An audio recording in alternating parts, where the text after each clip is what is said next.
Bharatiya Janata party నూతన సారథిగా నితిన్ నబీన్ ఇవాళ బాధ్యతలు చేపట్టనున్నారు. పార్టీ కేంద్ర కార్యాలయంలో ఉదయం 11 గంటలకు ఆయన ప్రమాణ స్వీకారం చేయనున్నారు. ప్రధాని మోదీ, కేంద్ర మంత్రి అమిత్ షా ప్రతిపాదించిన నితిన్ నబీన్ పేరును ఎలక్టరల్ కాలేజీ ఏకగ్రీవంగా ఆమోదించింది. రిటర్నింగ్ అధికారి డాక్టర్ లక్ష్మణ్ ఆయన ఎన్నికను అధికారికంగా ప్రకటించారు. 1980లో రాంచీలో జన్మించిన నితిన్ నబీన్ బీహార్ నుంచి 5 సార్లు ఎమ్మెల్యేగా గెలిచిన రికార్డు ఉంది. గతంలో బీహార్ రాష్ట్ర మంత్రిగా కూడా ఆయన సేవలందించారు. ప్రమాణ స్వీకార కార్యక్రమానికి ఏపీ బీజేపీ అధ్యక్షుడు మాధవ్, తెలంగాణ బీజేపీ అధ్యక్షుడు రామచంద్రరావుతో పాటు పలువురు ఎంపీలు ఇప్పటికే ఢిల్లీ చేరుకున్నారు. ఇదే అంశానికి సంబంధించి మరింత సమాచారం మా ప్రతినిధి రాజశేఖరాచారి లైవ్ లో ఉన్నారు. చారి, చెప్పండి. Thank you Bharathi. జేపీ నడ్డా అధ్యక్షుని పదవి ఏదైతే ఉందో ఈ మార్చితో ముగియనున్న నేపథ్యంలో కూడా బీజేపీ జాతీయ అధ్యక్షుడు సంబంధించినటువంటి ఎన్నిక అనేది తెరపైకి వచ్చింది. దీనిలో భాగంగానే నిన్న నరేంద్ర మోడీ నితిన్ నబీన్ పేరు ప్రతిపాదించడం జరిగింది. దాన్ని అమిత్ షా కూడా రూఢి చేయడం జరిగింది. మొత్తంగా చూసుకుంటే నిన్న ఎలక్టరల్ కాలేజ్ తరఫున కూడా నితిన్ నబీన్ ఏకగ్రీవంగా ఎన్నుకోవడం జరిగింది. ఈ ఎలక్టరల్ కాలేజీలో కూడా దాదాపుగా 5708 మంది సభ్యులు ఉన్న ఈ ఎలక్టరల్ కాలేజీ వీరిని ఎన్నుకోవడం జరిగింది. అంటే జాతీయ మరియు రాష్ట్ర సంబంధించినటువంటి కౌన్సిల్ లో ఉన్నటువంటి సభ్యులు మాత్రమే ఈ అధ్యక్షుని ఎన్నుకోవడం జరుగుతుంది.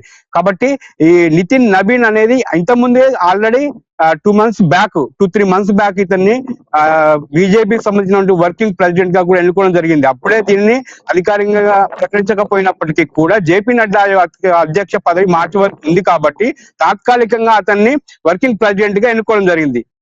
ఇప్పుడు అతని మార్చిలో ముగిసింది కాబట్టి ఇప్పుడు అధికారికంగా నితిన్ నబీన్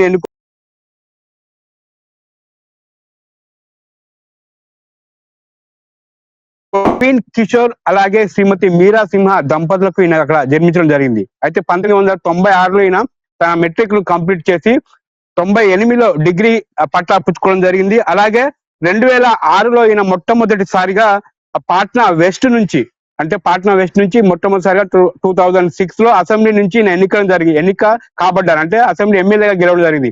ఇంకా అక్కడి నుంచి 2006 నుంచి 2010, 2015, 2020, 2025 ఇలా వరుసగా 5 సార్లు రికార్డు స్థాయిలో ఎమ్మెల్యేగా నితిన్ నబీన్ ఇక్కడ గెలవడం జరిగింది. ఇంకా అంతేకాకుండా బీహార్ ప్రభుత్వంలో కూడా ఈయన కీలక పాత్రలు పోషించడం జరిగింది. ఒక మంత్రిగా కూడా బాధ్యతలు చేపట్టడం జరిగింది. రోడ్డు నిర్మాణం, పట్టణాభివృద్ధి శాఖ మంత్రిగా కూడా బీహార్ లో ఇప్పటి వరకు కూడా ఆయన మంత్రిగా కొనసాగుతూ వచ్చారు. ఇక సిక్కిం, ఛత్తీస్గఢ్ వంటి రాష్ట్రాలకు కూడా సంస్థాగత బాధ్యతలు కూడా ఆయన నిర్వర్తించాడు. అలాగే బీహార్ సంబంధించినటువంటి కాబట్టి అటు జార్ఖండ్ సంబంధించినటువంటి బీజేపీ పార్టీ ప్రక్షాళన పార్టీ ఆ సంస్థాగత నిర్మాణంలో కూడా నితిన్ నబీన్ చాలా కీలక పాత్ర పోషించాడు. కాబట్టి ఇతన్ని నితిన్ నబీన్ అధ్యక్షుడిగా వీరు ఎన్నుకోవడం జరిగింది. ఎందుకంటే పార్టీకి సంబంధించినటువంటి అటు విద్యార్థి స్థాయి నుంచే కూడా రాజకీయాల్లో చురుకుగా పాల్గొంటూ దేశానికి సంబంధించినటువంటి కార్యక్రమాలు కావచ్చు, సంక్షేమ కార్యక్రమాలకు కావచ్చు, అలాగే బీజేపీకి సంబంధించినటువంటి సంస్థాగత కార్యక్రమాల్లో కూడా చాలా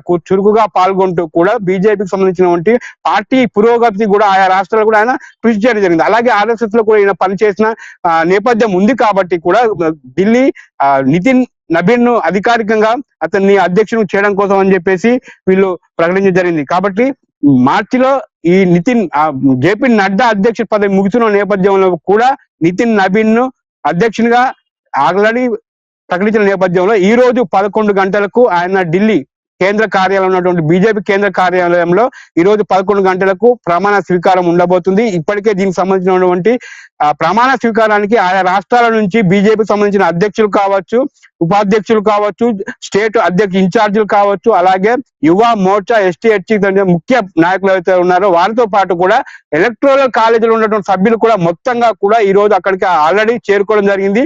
11 గంటలకు జరగబోయే ఈ కార్యక్రమంలో చాలా అట్టహాసంగా నిర్వహించడానికి బీజేపీ పార్టీ చాలా కసరత్తు చేస్తున్న నేపథ్యంలో కూడా నితిన్ నబీన్ సంబంధించిన ప్రమాణ స్వీకారం విజయవంతంగా ఈ రోజు 11 గంటలకు జరగబోతుంది. భారతి.